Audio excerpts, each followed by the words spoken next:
We are going to start by discussing the concept of default values for function parameters, then we are going to cover some scope rules, and then we are going to see the methods that we can use to pass variables to functions. अगर हम default values की बात करें तो we have to understand default value for function parameter की बात करें तो first of all we should know कि what do we mean by default. Default means that anything that has been pre-established or that has been predefined by the software or the program. So for example, softwares में आप लोगों की कुछ default settings होती हैं जो कि आप लोगों की already established होती हैं, like आपके कुछ check boxes होंगे जो कि already checked हैं, कुछ चीज़ें होंगी जो unchecked होंगी, जो set नहीं हुई भी होंगी, and user के पास option होगी कि वो उसको customize कर सकें. या ये कि एक तो आपके पास इस तरह की ऑप्शन शो होती है कि आप डिफ़ॉल्ट सेटिंग्स पे वापस रिवर्ट कर सकें, या फिर ये कि आपके पास इसी तरह का एक बटन होगा if you want to customize your setting, that means if you want to change your settings. Same is the scenario with cell phones कि आपके पास सेल फोन पे जो सॉफ्टवेयर होते हैं उसमें भी there are certain default settings जिनको factory settings के नाम से भी जाना जाता है. And same happens with certain hardwares too कि आपके पास हार्डवेयर में भी कोई प्री एग्जिस्टिंग सेटिंग्स होंगी जिनको आप चेंज कर सकते हैं अगर आप चाहें तो. बाय दैट वी मीन कि अगर हमने कोई प्री डिफाइंड वैल्यू असाइन कर दी है पैरामीटर्स को तो that means it is the default parameter. And in C++ we have this functionality so that we can avoid certain behaviors from the users and our program does not crashes. It is going to still respond to the user input, but it is going to use the default values if a user is not providing certain values. Basically जो default parameters की हम बात कर रहे हैं वो parameters हमने last lecture में पढ़ा कि जब आप फंक्शन डेफिनेशन देते हैं the list of variables is known as parameters, और जब आप फंक्शन कॉल करते हैं तो फिर आपके पास फंक्शन कॉल में it is the same thing is treated as argument. इसमें कॉन्सेप्ट बेसिकली ये है कि अगर तो user actual values of the arguments provide कर देता है इन फंक्शन कॉल तो that's okay, we are going to use the value that have been provided by the user. लेकिन अगर यूज़र वो वैल्यू स्किप करता है फंक्शन कॉल के दौरान तो फिर हमारे पास कॉन्सेप्ट ये है कि जो फंक्शन डेफिनेशन में डिफ़ॉल्ट वैल्यू गिवन होगी our program should be able to use that particular default value. So इसको हम एग्जाम्पल से स्टार्ट करेंगे. This is an example code and we have two parameters in the function definition and we are passing two arguments while calling this particular function. This is simple. लेकिन default values का concept important यहाँ पे आ जाता है कि देखिए हमने two parameters define किए हैं बट हम जो आर्ग्यूमेंट पास कर रहे हैं वहाँ पे एक आर्ग्यूमेंट हम स्किप कर रहे हैं. फंक्शन कॉल में ये वाला सिनेरियो वहाँ पे एप्लीकेबल होता है मोस्टली जहाँ पे आप यूज़र से किसी ना किसी तरह की इनपुट ले रहे होते हैं, लाइक आप कोई फॉर्म फिल करवा रहे होंगे. अब फॉर्म में सारी की सारी fields are not required, there are certain fields जो कि आपने ऑप्शनल रख दी. अगर यूज़र उसको ब्लैंक करेगा तो दैट्स ओके, हम उसकी डिफ़ॉल्ट ब्लैंक वैल्यू यूज़ कर लेंगे, और अगर यूज़र कोई इनपुट प्रोवाइड करेगा उस पर्टिकुलर फील्ड की तो हम उसकी अपडेटेड वैल्यू को यूज़ कर लेंगे.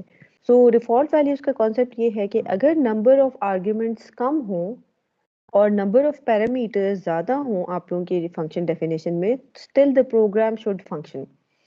इस सिनेरियो में जो अभी तक हम पढ़ते आए हैं, देखें हमने नंबर ऑफ पैरामीटर्स 2 रखे हुए हैं बट फंक्शन कॉल में अगर हम इस पर्टिकुलर सिनेरियो में एक ही आर्ग्यूमेंट पास करें तो compiler is going to give us an error and it is actually going to tell us too few arguments. The function call expects 2 parameter values को यहाँ पे प्रोटोटाइप की फॉर्म में बता भी देगा कि यहाँ पे 2 वैल्यूज रिक्वायर्ड है, लेकिन आप जो वैल्यू पास कर रहे हैं that is only 1. So in general scenario this is a syntax error, it's a compile time error. Okay, so हमें इसको फिक्स करना होता है हमेशा. लेकिन जब डिफ़ॉल्ट वैल्यूज़ की बात आती है तो यहाँ पे देखें this is what I mean by giving a default value two parameters कि हम पहले जो है ए के साथ कोई असाइनमेंट ऑपरेटर नहीं यूज़ कर रहे थे और हम उसको कोई इनिशियल वैल्यू असाइन नहीं कर रहे थे, लेकिन हमारे पास एक फंक्शनैलिटी अवेलेबल है कि हम जो पैरामीटर्स डिफाइन करते हैं फंक्शन डेफिनेशन में we can give an initial value to this particular parameter.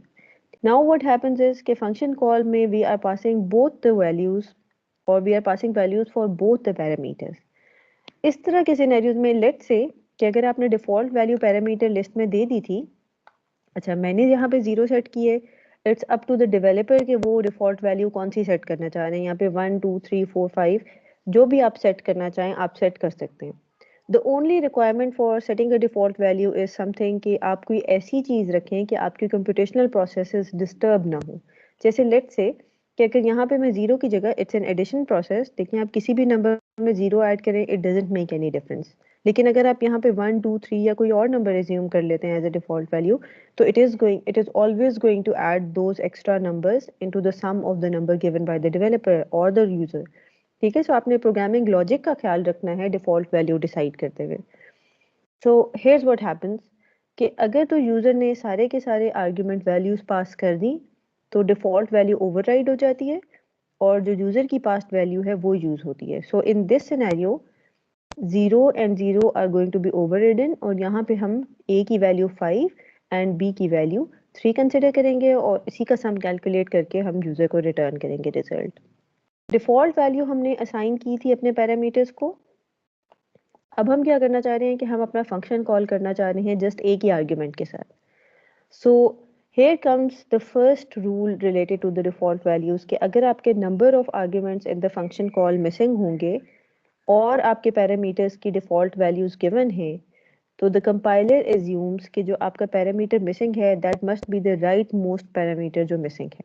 ठीक है, इस केस में आप लेफ्ट हैंड साइड से असाइन करना शुरू करते हैं। दैट मीन्स कि जो वैल्यू आपको गिवन होगी वो सबसे पहले आप इसको असाइन करेंगे, फिर नेक्स्ट वैल्यू नेक्स्ट पैरामीटर को असाइन करेंगे। सो इस सिनेरियो में अगर आपने फर्स्ट वैल्यू ए को असाइन की थी तो next that means the missing value must be B.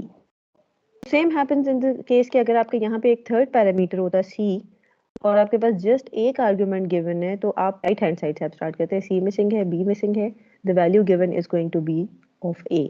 So this is rule number 1 as far as the default values are considered.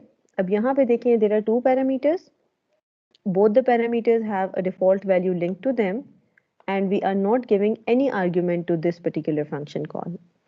If we are omitting all the arguments and all parameters have some kind of default values is linked, this is also possible.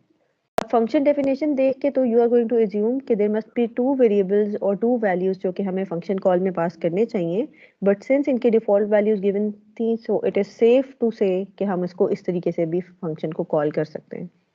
In this case ए की भी default value use हो जाएगी, B की भी default values हो जाएगी, so it's not a compile time error. So let's go ahead and see another example. इसमें आप देखें हमारे पास एक पैरामीटर है जिसकी डिफॉल्ट वैल्यू नहीं है और एक सेकंड पैरामीटर है जिसकी डिफॉल्ट वैल्यू गिवन है and we are passing only one argument है। ओके, सो देखिए this is according to the rule number 1, जब भी हमें इस तरह की वैल्यू गिवन हो तो it is safe to assume कि आपके राइट हैंड साइड या राइट मोस्ट वैल्यू मिसिंग थी तो वी एज्यूम कि बी मिसिंग है एंड यहाँ it is fine because B की एक डिफॉल्ट वैल्यू अवेलेबल थी तो ठीक है, ए की वैल्यू तो 5 हमें रिसीव हो गई है और बी की वैल्यू हमें 0 हम डिफॉल्ट वैल्यू यूज कर लेंगे विच इज फाइन। लेकिन अगर हम यहाँ से दोनों के दोनों आर्ग्यूमेंट्स ये 5 को भी ओमिट कर देते तो हमारे पास अब एक कंपाइल टाइम एरर आता है क्योंकि बी की डिफॉल्ट वैल्यू है बट ए की डिफॉल्ट वैल्यू नहीं है। So our compiler is going to give us an error कि A requires some kind of a value. अच्छा, नेक्स्ट रूल डिस्कस करने के लिए यहाँ पे देखें कि हमारे पास there are 4 parameters A B C and D. इस सिनेरियो में D and B has a default value but C is sandwiched between them और इस वेरिएबल के पास डिफॉल्ट वैल्यू नहीं है। So this is as per rule number 2, it is not allowed कि आपका जो फंक्शन है उसमें अगर एक दफ़ा डिफ़ॉल्ट वैल्यू आपने एक वेरिएबल को असाइन कर दी है या दो वेरिएबल्स को आपने डिफ़ॉल्ट वैल्यू असाइन की हुई है तो you can not sandwich non default parameter with in multiple default values. ठीक है, so this is rule number 2। अब हम देखें यहाँ पे कह रहे थे कि आप लेफ्ट हैंड साइड से स्टार्ट करें या राइट मोस्ट पैरामीटर आपका मिसिंग है तो ये तो बेसिकली एग्जीक्यूट ही नहीं करेगा कि वी एज्यूम कि ये ए की वैल्यू होगी, ये बी की होगी, ये सी की होगी। So it is going to give us a compile time error. This is rule number 2 that you cannot miss a default argument in between two arguments. So third rule discuss करते हैं। Third rule is also the same. It says कि हमारे पास अगर right hand side से हम करना शुरू करें तो we assume कि D is missing. ठीक है, if D is missing तो that means कि यहाँ पे हमारे पास D की default value भी नहीं थी और यहाँ पे argument list में भी हमने D नहीं दिया तो that means कि this function is not going to compile. So here comes rule number 3 which says कि अगर आप एक default value दे देते हैं तो उसके बाद it is must कि आपके right hand side पे सारे के सारे variables default variables ही हों या default parameters ही हों। So आप there are two ways to do the same thing, कि या तो ये कि इसके राइट हैंड साइड पे जितने वेरिएबल्स थे आप उनकी भी कोई डिफॉल्ट वैल्यू असाइन कर दें, या फिर ये कि the best way to do is कि अगर आपके पास एक ही वेरिएबल है जिसकी डिफॉल्ट वैल्यू होनी थी या डिफॉल्ट वैल्यू पॉसिबल है, move it to the end of the parameter list, कि ए लिखें, सी लिखें, डी लिखें एंड बी जिसकी एक डिफॉल्ट वैल्यू है आप उसको एट द एंड मूव कर दें। It's a really simple concept. इसका फायदा आपको तब होता है जब आप user input based programs build कर रहे होते हैं कि यूजर ने अगर कोई वैल्यू नहीं दी तो आप फंक्शन कॉल डिफरेंट तरीके से मॉडिफाई कर सकें। Scope rules apply to the variables, कि आप किस जगह पे वेरिएबल डिक्लेयर करते हैं और उसको डिक्लेयर करने पे आप किस किस particular area of the program में उसको यूज कर सकते हैं। वो starting with the syntax of defining the scope rules, हम देखते हैं कि स्कोप हम कहते किस चीज को है।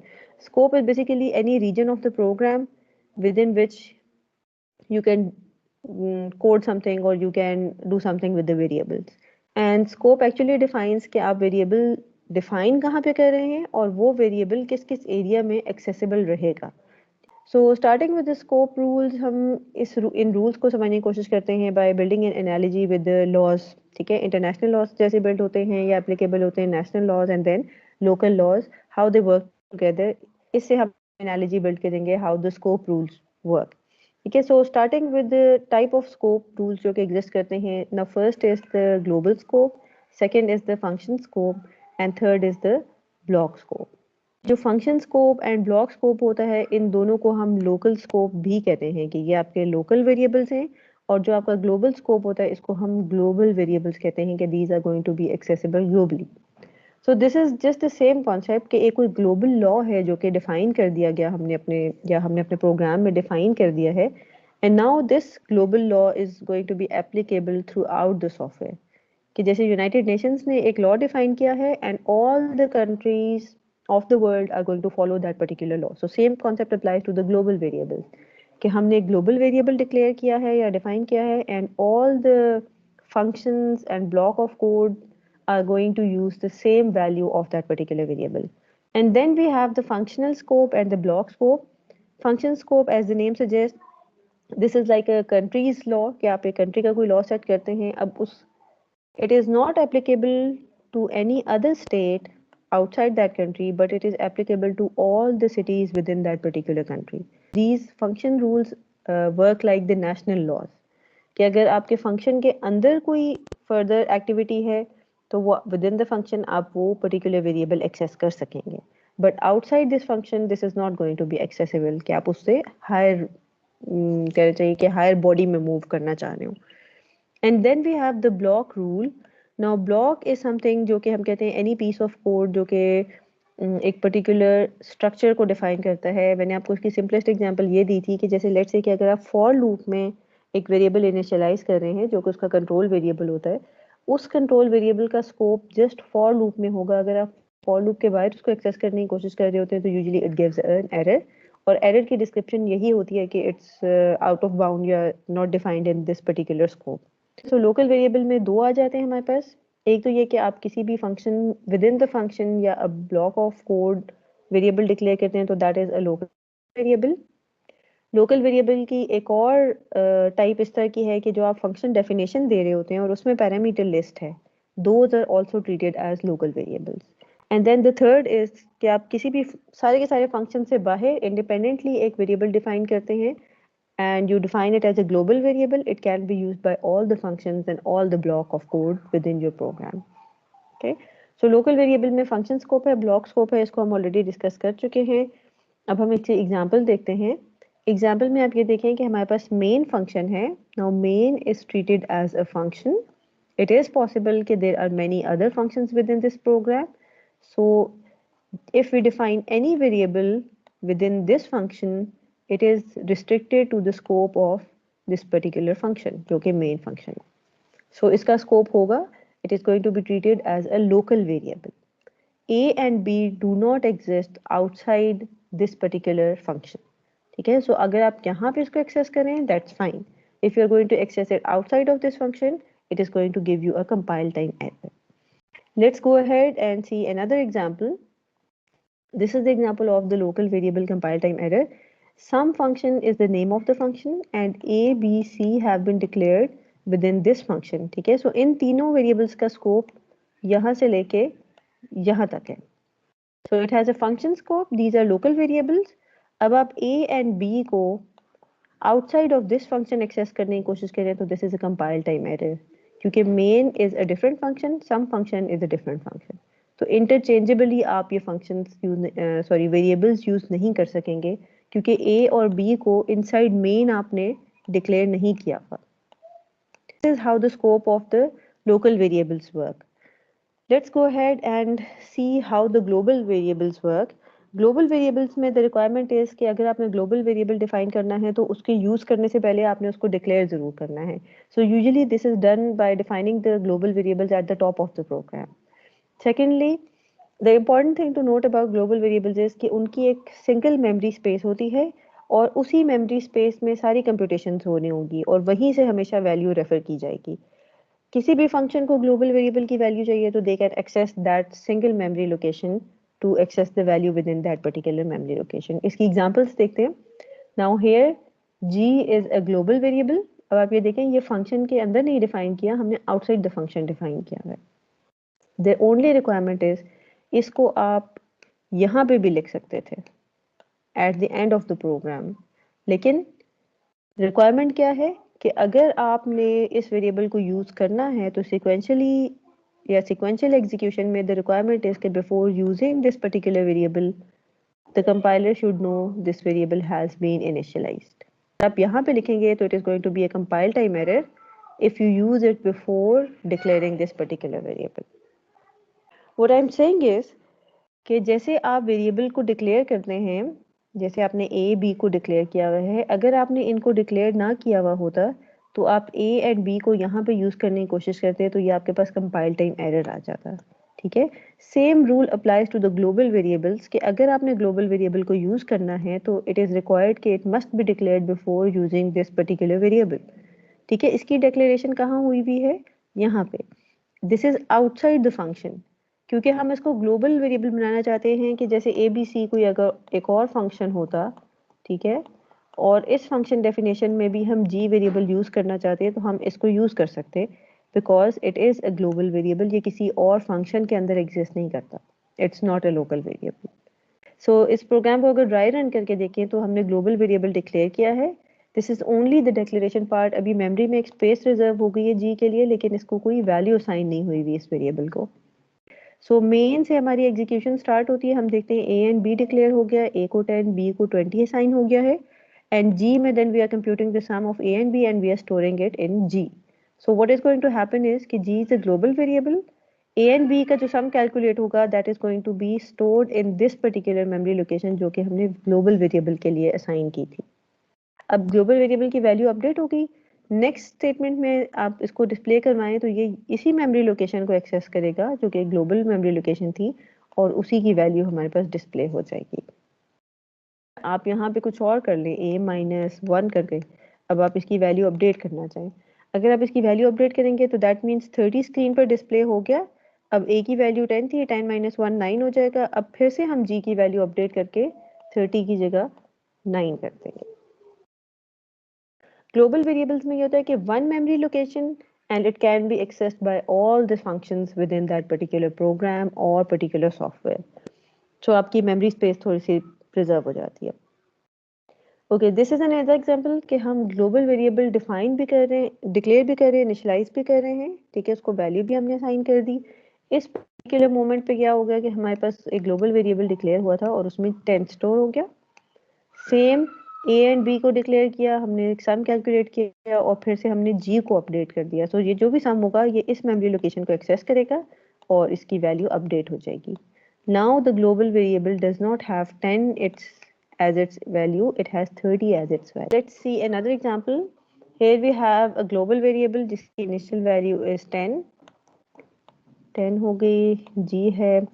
Next we have a function जिसमें हम फंक्शन पैरामीटर्स में g डिफाइन कर रहे हैं. फिर से is it referring to the global variable और is this a local variable?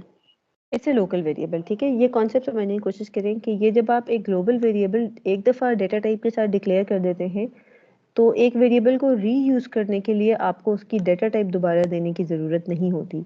सो अगर आप डेटा टाइप के साथ फिर से एक वेरिएबल डिक्लेयर कर रहे हैं, दैट मीन्स कि ये जी एक नई मेमोरी लोकेशन होगी और this is going to be treated as a local variable. अब ये लोकल वेरिएबल क्यों ट्रीट होगा? क्योंकि ये फंक्शन डेफिनेशन की पैरामीटर लिस्ट में आ रहा है और लोकल वेरिएबल में हमने दो टाइप के देखे हैं, या तो विद इन द फंक्शन या विद इन द ब्लॉक आपने वेरिएबल डिक्लेयर किया हुआ हो, या फिर ये कि आपने फंक्शंस की पैरामीटर लिस्ट में वेरिएबल डिक्लेयर किया हुआ हो, तो तब वो लोकल वेरिएबल होता है। कि अगर आप नेमिंग कन्वेंशन ऐसी यूज़ करते हैं कि लोकल एंड ग्लोबल वेरिएबल्स के सेम नेम यूज़ हो रहे होते हैं, तो प्रेफरेंस किसको मिलती है? जब आप सेम नेम यूज़ करते हैं तो आपके लोकल वेरिएबल को जो क्लोजेस्ट या नियरेस्ट पॉसिबल वेरिएबल लोकेशन होती है उसको प्रेफरेंस मिल जाती है, which is treated as the local variable. Global variables and local variables having the same name, the preference will be given to the local variables. अब आप इस एग्जांपल में देखें, जब मेन फंक्शन एग्जीक्यूशन स्टार्ट करेगा तो हमारे पास a and b are again local variables, ठीक है, ये यहाँ पे डिक्लेयर हुए हैं within the scope of this main function. अब आप देखें कि you are trying to display a value of the variable g। किस वेरिएबल को एक्सेस करना चाहिए? यहाँ से it is going to jump to the global variable, क्योंकि इसकी अपनी फंक्शन बॉडी में कोई वेरिएबल g डिक्लेयर नहीं किया हुआ था। And secondly we have also seen कि एक फंक्शन दूसरे फंक्शन के वेरिएबल को एक्सेस नहीं कर सकता, so it is always going to try to find कि कोई ग्लोबल वेरिएबल g एग्जिस्ट करता है या नहीं। यस, g एग्जिस्ट करता है global variable, so it is going to display 10 here. अब डिस्प्ले में आपने फिर से g की वैल्यू पास ऑन करनी है, दैट मीन्स कि यहाँ का कोई लोकल वेरिएबल g तो था नहीं, तो आप ये वाली वैल्यू पिक करेंगे और आप इस फंक्शन को पास करेंगे। दैट मीन्स कि g की जगह आप 10 कॉपी करके फंक्शन को पास ऑन कर देंगे। अब display is a function call, so at every function call what happens is our function jumps over here to the function body, और यहाँ पे ये क्या करेगा, जो लोकल पैरामीटर था यहाँ पे हमने इसको 10 पास ऑन किया था ना, तो लोकल पैरामीटर की मेमोरी स्पेस में it is going to copy this value जो कि हम ग्लोबल वेरिएबल से ले रहे थे और इसको कॉपी पेस्ट करके हम फंक्शन कॉल कर रहे हैं, ठीक है। अब डिस्प्ले फंक्शन की फंक्शन बॉडी में क्या है कि हमने g की वैल्यू डिस्प्ले करवानी है, but here we are referring to this g, not this g, ठीक है। इसकी वैल्यू भी 10 है, ठीक। अभी इस चीज पे कंफ्यूज ना हो कि 10 उसकी भी वैल्यू है 10 इसकी भी वैल्यू है। I am just telling you कि अगर आपका ग्लोबल एंड लोकल वेरिएबल का नेम सेम होता है तो हाउ योर फंक्शन बिहेव्स, इस केस में इसकी वैल्यू पिक होगी और आपके डिस्प्ले के रिस्पॉन्स में भी स्क्रीन पे 10 डिस्प्ले हो जाएगा। नेक्स्ट स्टेप में आ जाए, अब a को हमने वैल्यू साइन की 10, b को वैल्यू साइन की 20, सो हमारे पास यहाँ पे मेमोरी स्पेसेस अपडेट हो जाएंगी। अब ये भी लोकल स्पेसेस हैं। Now we again access g और हम कहते हैं कि g में a प्लस b का सम स्टोर कर लें। अब now g does not exist with the scope of this function, so क्या होगा कि it is not going to access the g of display function, it is going to access the global variable. और अब 10 plus 20 is 30, so global variable की value access होगी और यहाँ पे हम इसको अपडेट कर रहे हैं। अब डिफरेंस देखें, एक ग्लोबल वेरिएबल आपका अपडेट हो गया लेकिन लोकल वेरिएबल जो कि फंक्शन का था उसको कोई फर्क नहीं पड़ा, it is still 10। Now if you see out the value of this global variable जो कि यहाँ पे आपने 30 किया था, तो 10 की बजाय आपके पास 30 आ जाएगा। If you make a function call again here कि यहाँ पे डिस्प्ले फंक्शन को फिर से कॉल करें और उसको g की वैल्यू पास करें, तो g की कौन सी वैल्यू पास होनी चाहिए? द बेस्ट प्रोग्रामिंग प्रैक्टिस है कि आप लोकल एंड ग्लोबल वेरिएबल के नेम सेम रखें ही ना, बेस्ट वे यही है टू अवॉइड सच कंफ्यूजन। ये so another example, we have g as a global variable and we have g as a local variable. अब जब हम यहाँ पे सी आउट करवाएंगे g, तो क्या वैल्यू डिस्प्ले होनी चाहिए? 10 डिस्प्ले होना चाहिए या 20 डिस्प्ले होना चाहिए? ओके, यस, 10 डिस्प्ले होना चाहिए। अब 10 इसलिए डिस्प्ले होना चाहिए कि this is being accessed inside the function. Inside the function हमारे पास एक g अवेलेबल है, तो we are not going to move to the global variable, we are going to access the value of the local variable और हम यहाँ पे 10 display कर देंगे। Let's move on to the next concept, जिसमें हम कह रहे हैं कि हम फंक्शंस को जो वेरिएबल्स पास करते हैं आर्ग्यूमेंट्स की फॉर्म में, उसमें कितने मेथड्स एग्जिस्ट करते हैं जो कि हम वेरिएबल्स पास ऑन कर सकते हैं फंक्शन को। राइट नाउ हमने पासिंग ऑफ द वेरिएबल्स का कॉन्सेप्ट इस तरीके से पढ़ा है कि फंक्शंस की पैरामीटर लिस्ट होती है हमारे पास, ठीक है। जैसे देखें, कैलकुलेट बर्थ ईयर एक फंक्शन है और there is only one parameter required for this particular function. अब जब हम इसकी फंक्शन कॉल करते हैं तो हमारे पास ये ऑप्शन होती है कि यहाँ पे या तो हम my age की जगह डायरेक्टली 14 लिख लें, या फिर ये कि हम एक वेरिएबल की फॉर्म में कोई वैल्यू पास ऑन कर दें to this particular function call. अगर तो आप डायरेक्टली वैल्यू लिख रहे हैं तो फिर उसमें तो कोई इशू नहीं है, ठीक है, उसमें फिर पासिंग वेरिएबल्स वाली कहानी नहीं होगी, ठीक है। अगर आप डायरेक्टली वैल्यू देते हैं तो उसके साथ कोई फर्दर मेमोरी लोकेशन वगैरह कोई चीज़ एक्सेस नहीं हो रही होती, वो वन टाइम वैल्यू होती है हार्ड कोडेड, और वो उसी के साथ कंप्यूटेशनल प्रोसेस हो जाता है। हम अभी बात कर रहे हैं कि अगर आप वेरिएबल की फॉर्म में फंक्शन को कोई ना कोई चीज़ पास ऑन कर रहे हो। सो यहाँ पे देखिए फंक्शन कॉल है, function name and name of the variable. यहाँ पे क्या होता है कि इस वेरिएबल की वैल्यू कॉपी करते हैं और आप इस फंक्शन कॉल पे जंप कर जाते हैं। Within the function definition क्या होता है कि हमारे पास जो लोकल पैरामीटर है उसका जो भी नाम हो, ठीक है, उसका नाम योर एज, जैसे यहाँ पे डिफरेंट नेम है, लेकिन अगर उस वेरिएबल का नेम माई एज भी होता तो this my age and this my age are two different things that we are talking about. Okay, so what happens here is कि इस 14 को पिक करके हम इस लोकल वेरिएबल में कॉपी करते हैं और फिर इस लोकल वेरिएबल के साथ कंप्यूटेशन परफॉर्म करते हैं जो भी हमने करनी होती है। So this behavior is known as passing of the variables to functions. So there are two methods for passing variables to functions. Now first method is known as pass by value and the second method is known as pass by reference. So by pass by value we mean कि हम जो एक local function call की value pass on कर रहे होते हैं वो actually पैरामीटर लिस्ट के वेरिएबल में कॉपी की जाएगी, ठीक। एंड पास बाय रेफरेंस का मीनिंग कि हम उसको वैल्यू पास ऑन नहीं कर रहे।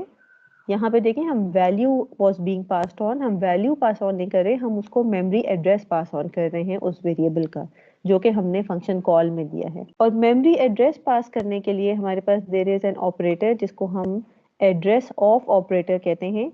It is represented with a single and sign.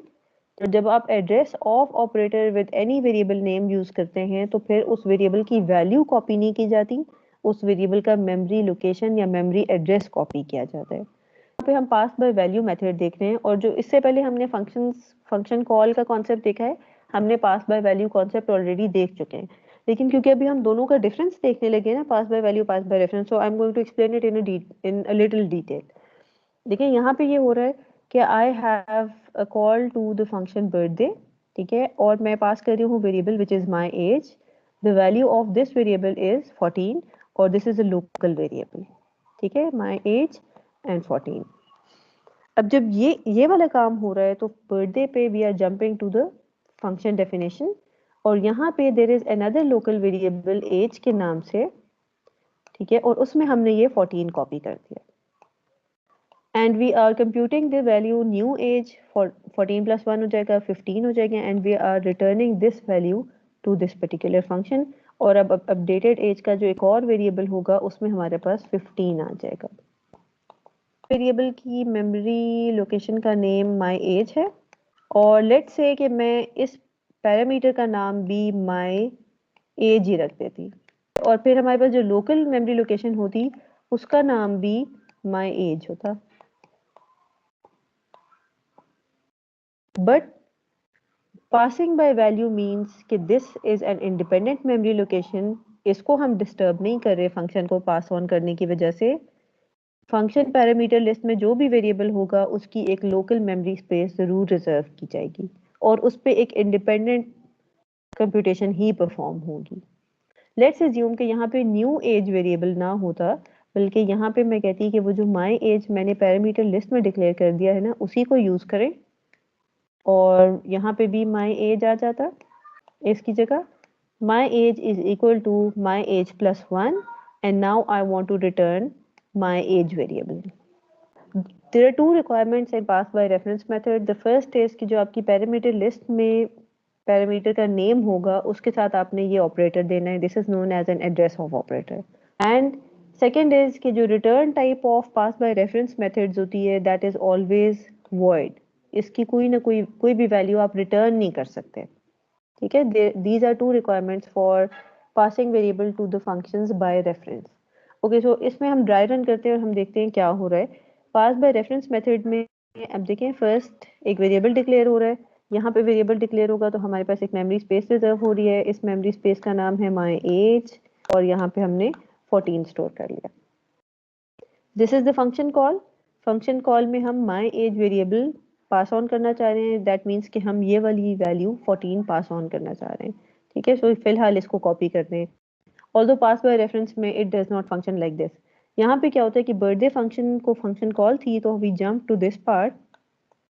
ठीक है, और इस पार्ट पे जंप करने के बाद जब हम देखेंगे कि पैरामीटर लिस्ट में एड्रेस ऑफ ऑपरेटर गिवन था। ठीक है, so what our function does is, what the compiler does is कि इसको ये 14 वैल्यू नहीं देता, इसको इस मेमोरी लोकेशन का एड्रेस पास ऑन कर देता है। By address I mean कि now it is not going to copy the value into a local variable. What this parameter is going to do is कि because of having an address of operator, it is going to point to this location. ठीक है, अब वो अपने पास एक local space reserve नहीं कर रहा, वो ये कह रहा है कि ओके माई एज आपने मुझे पास ऑन किया था and you are saying that you are passing this variable by reference, so I am going to point to the same memory location. जो भी कंप्यूटेशन करना चाह रहे हैं तो वो इस पर्टिकुलर मेमोरी लोकेशन पे ही होगा। I am not going to create a new space. So what is going to happen here is कि बेशक इसका नाम जो भी हो, ठीक है, जो पैरामीटर्स का नेम होता है ना, दैट इज इंडिपेंडेंट कि आप same as the function call रख रहे हैं या नहीं। पास बाय रेफरेंस में एड्रेस ऑफ ऑपरेटर की वजह से it is going to be treated as the same thing. ठीक है, यहाँ पे होगा क्या, age equals to age plus 1, age is pointing to this memory location, so it is assuming कि बेशक आपने माई एज नाम रखा था, आई एम सेइंग कि this is age. So age equals to age plus 1 means कि जो as की वैल्यू थी 14 उसमें प्लस 1 करें और इसकी वैल्यू अपडेट कर लें 15 पे। अब आप डिफरेंस देखें pass by value and pass by reference में। पास बाय वैल्यू में यहाँ पे भी एक लोकेशन रिजर्व हो रही थी और यहाँ पे भी एक लोकेशन रिजर्व हो रही थी, लेकिन पास बाय रेफरेंस में आपने एक ही मेमोरी लोकेशन क्रिएट किया और फंक्शन कॉल करते हुए आपने उसको मेमोरी का एड्रेस पास कर दिया। So all the computations are going to be performed on this local copy of the variable. Okay, so this is pictorial representation of pass by reference and pass by value. अब आप देखें pass by value में क्या हो रहा था कि इसी कप की ये this is the function call, ठीक है, and this is the argument.